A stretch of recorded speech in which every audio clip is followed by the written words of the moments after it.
took Nikon's first cinema focus camera to Iceland, but not to shoot a movie. I took it as my backup photography camera. And honestly, I was a little skeptical. Iceland's a place where the conditions can change in an instant, and if I fumbled a menu or struggled to dial in the right settings, I wouldn't just miss a shot, I'd probably miss a moment that I might never get to capture again.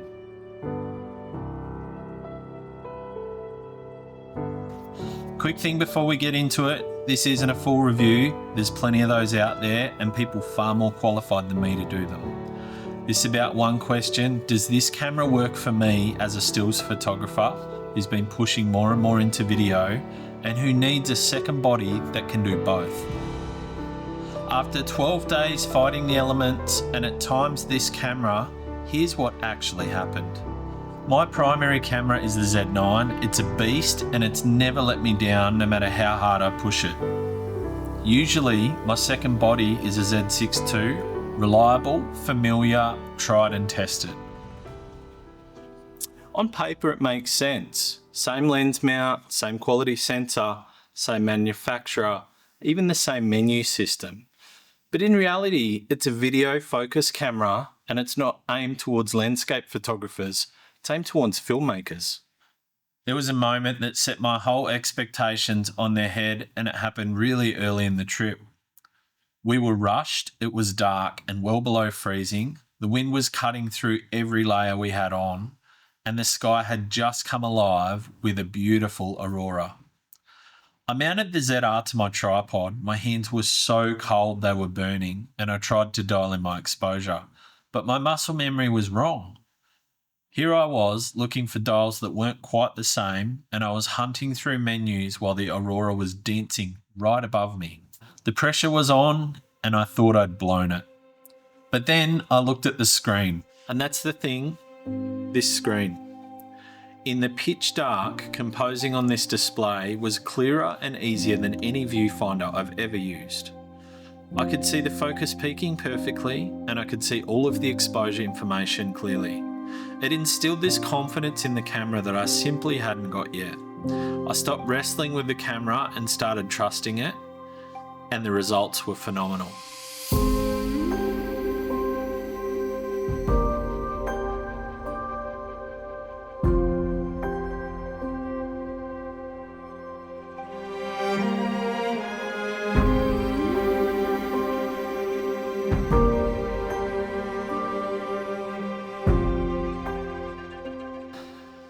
Alright, so let's talk about what it's actually like to hold this thing and shoot stills with it.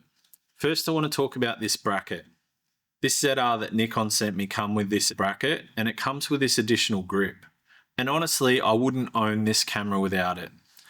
On its own, the body's a little bit flat or even a bit brick shaped.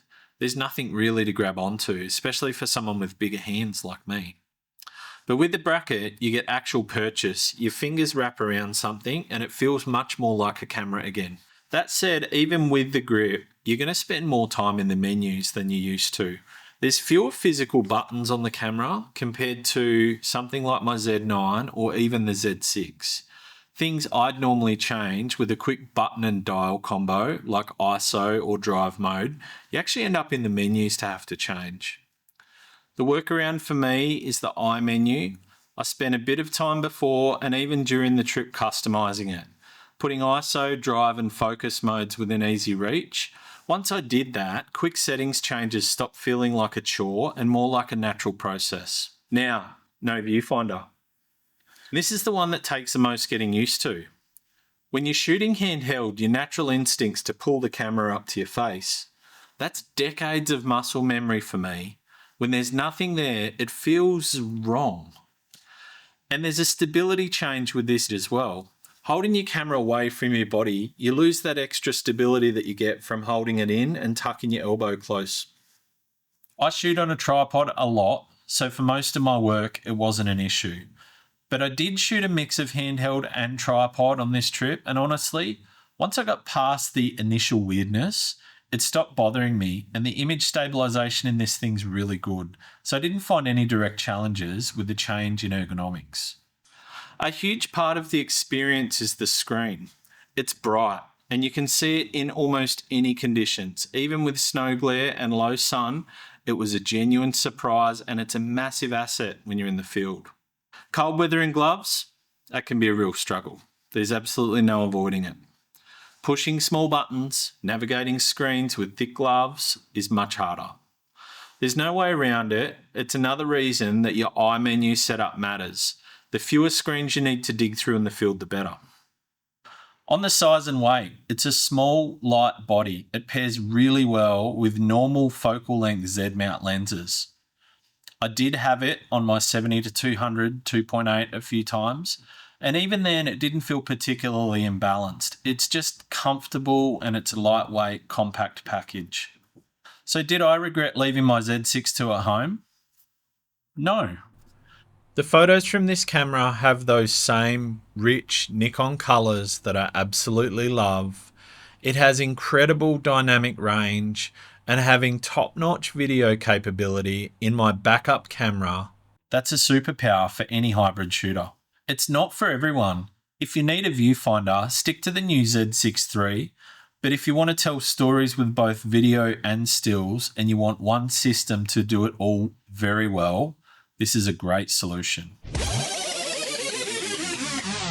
Guys, it's been a while since I filmed and edited this video, but I want to explain to you why I didn't release it right away. You see, when I watched up until this point in the video, I was pretty happy with what I'd covered, sharing my experience without blowing the hype up a little too much. But the ending that I had just didn't quite have the level of commitment to the ZR that I actually felt. You see, when I come away from that trip and the dust settled and I sent my ZR back to Nikon, I thought about the things that were missing in my bag without that camera in it. Pushing into video is a big step for a creator. And while there's plenty of amazing video cameras out there, the ZR is probably one of the best I've used. It's not without its flaws, no, but it's great. So where does that leave me? Without a ZR in my bag, until today.